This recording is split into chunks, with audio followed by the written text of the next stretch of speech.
Assalomu alaykum, hurmatli televizor ko'rguvchilar. Yaxshimsizlar? Dunyo Uyg'ur qurultiyi to'r televiziyasining kunlik xabarlar programmasiga hammanglar xush kelibsizlar. Men İftihar Abdurashid. Bugun payshanba. Hurmatli ko'ruvchilar, tövəndə diqqətinizlər kunlik xabarlar programmamızning tafsilotida bo'lsin.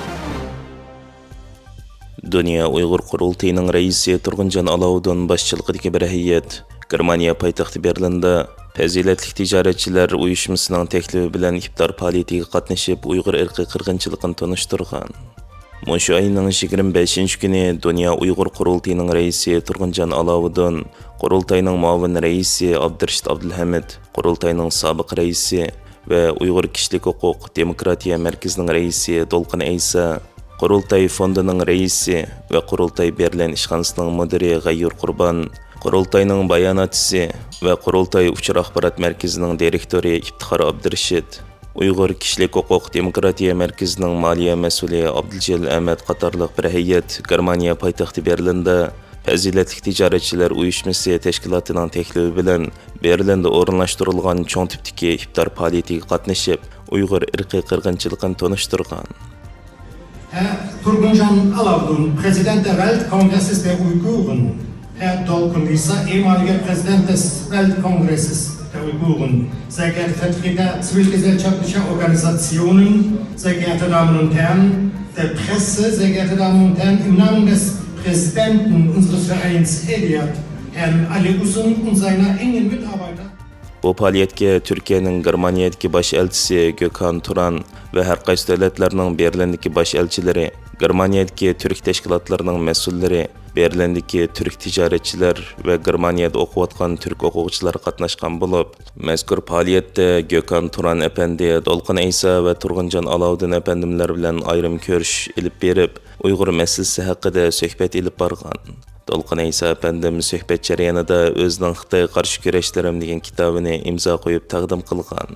Faoliyat jarayonida so'zga taklif qilingan Dolqin Aysa mazkur iftorga qatnashgan har qaysi davlatlarning bosh elchilari va iftor qatnashuvchilariga Uyg'ur irqiy qirg'inchiligini, Sharq Turkistonning qisqacha tarixini, Xitoy tarafidan mustamlik qilinish jarayonini va hozirgi ahvolini maxsus tayyorlangan hujjat orqali tafsiliy tanishtirish bilan birga Müslümanlarning muqaddas iyi bo'lgan Ramazonda Sharq Turkiston xalqining ro'za tutish, namoz o'qish, Ramazon oyini duo tilovat bilan o'tkazish haqidan mahrum qilinganligini, Ramazon oyida Xitoy hukumatining tahdid va besim bilan Uyg'ur xalqiga maktablarda o'quvchilarga majburiy g'araq ishkizish, hatto cho'shqa go'sht yeyishga majburlashdek razil vositalarni ishlatadiganligini anglatganda, faoliyatga qatnashuvchilar dunyoda buningdan battar vahshiylikni ko'rmaganligini bildirishgan.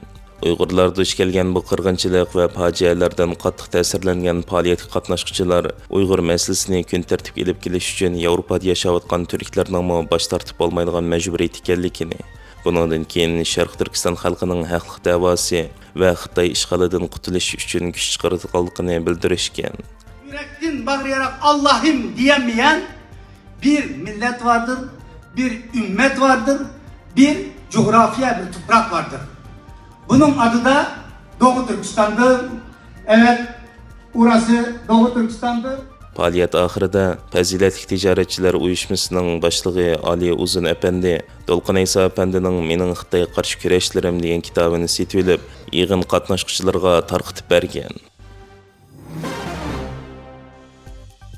Dunyo Uyg'ur qurultiyi va Yaponiya Uyg'ur jamiyati hamkorlashishida Yaponiyada ichiladigan Xitoyning milliy territoriyalik avtonomiya sistemasi va Uyg'ur irqiy qirg'inchiligining realligi nomli xalqaro ilmiy muhokama yig'ini 25 fevral kuni Yaponiya parlamenti Avam palatasining birinchi a'zolari ishxonasi binosining xalqaro yig'in zalida o'tkazilgan.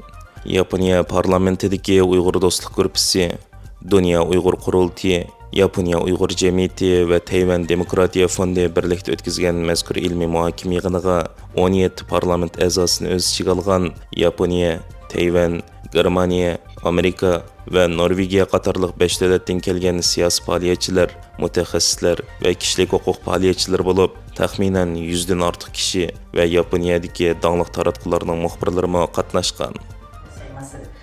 でその方々にはですね、私たちはどうすることもできないんですよね。開かれた会ですから、何の Mazkur yig'inda Uyg'ur masalalari bilan shug'ullanayotgan siyosatchilar, kishilik huquq masalalari bilan shug'ullanayotgan xalqaro advokatlar, xalqaro kishilik huquq ommaviy tashkilotlari, Tibetliklar, Janubiy Mong'oliyaliklar, Hongkongliklar va Tayvanliklarga vakillik qiladigan tashkilotlarning mas'ullari so'z qilib, Xitoy hukumatining qirg'inchilik va assimilyatsiya siyosatlari, diktator hukmronligi va zulmini ayblagan. Avam palatasining a'zosi va Yaponiya Uyg'ur do'stlik guruhining raisi Keiji Furuya apandi o'zlarining Yaponiya parlamentida Uyg'ur masalasi to'g'risida ovozni davomli yuqori ko'tarish va bu masala ustida davomli ishlashni qaror qilganligini, mustamlik ostidagi vatanimiz Sharq Turkistondan mal import qilishni prinsip jihatdan cheklashni nishon qilganligini bildirgan. この会議の模様もおそらくネット等々を通じてですね、世界に配信をされると思いますので、よろしくお願いいたします。ありがとうございます。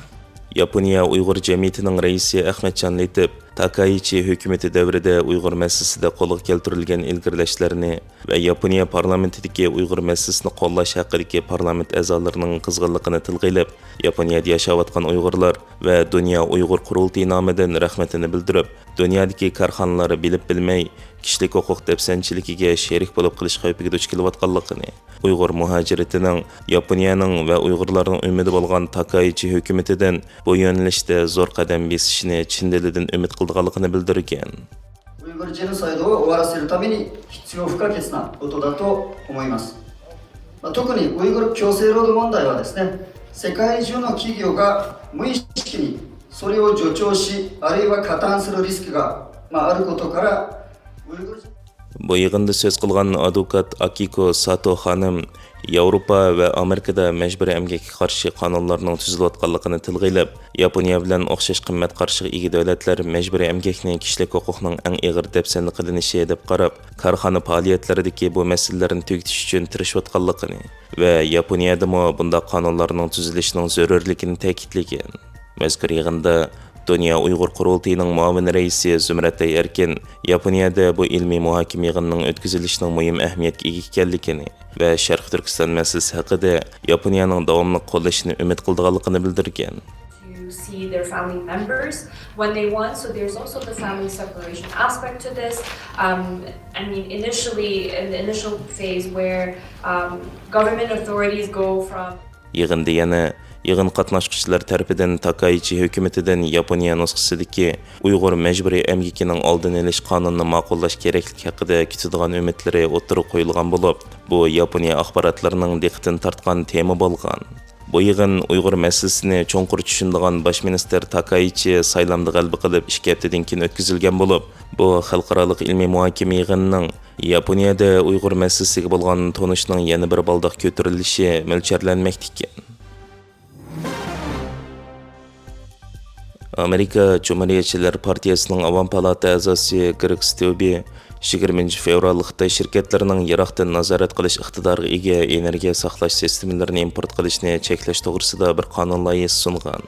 Mazkur qonun loyihasida Xitoydagi har qanday davlat boshqarish shaklida yoki Xitoy Kommunistik partiyasining boshqarishida va kontrolida bo'lgan har qanday shirkatning texnikasi bilan ishlab chiqarilgan yoki ularga tava bo'lgan yiroqdan nazorat qilish iqtidori bor energiya saqlash sistemalarini Amerikaga import qilishni cheklashni maqsad qiladi ekan. Shundaqla bu cheklimiga qasddan xiloflik qiluvchilarga har bir turkum mal uchun 5 yilgacha qamoq jazosi berilib, $250,000 dan jarimani to'laydi ekan. Avam Palata a'zosi Greg Steube bu vaqtdagi bayonotida Amerika Xitoy iqtisod va bexatarlik tekshirish komitetining parlamentiga sungan 2025 yillik dokladida aniq ko'rsatilgandek, Amerika Xitoyning yiroqdan nazorat qilish iqtidoridan foydalanib, davlatimizning elektr torini va amerikaliklarning energiya iste'molini ko'zitish xavfiga chidab tura olmaydi. Bu davlat bexatarlik masalasi degan. Amerika parlamentining Amerika Xitoy iqtisod va bexatarlik tekshirish komiteti o'tgan yillik dokladida Xitoyning iqtisod, texnika va bexatarlik sohasidagi harakatlarining Amerika va uning ittifoqdoshlariga qarata tehdidini tixim teziltayotganligi haqida ogohlantirib, parlamentni ta'minlash zanjiri, texnika raqobat kuchi va iqtisodiy bexatarlikni kuchaytirish uchun jiddiy tadbir qo'llanishga chaqirgan edi. Hürmetli körümenler, yuqorida diqqatingizga kunlik xabarlar programmamızning tafsilotini sundik. Kelar qitimliq sonimizgacha ko'rishgich aman bo'lgaysizlar. Stansimizning YouTube kanaliga a'zo bo'lishni unutmang. Xayr xo'sh.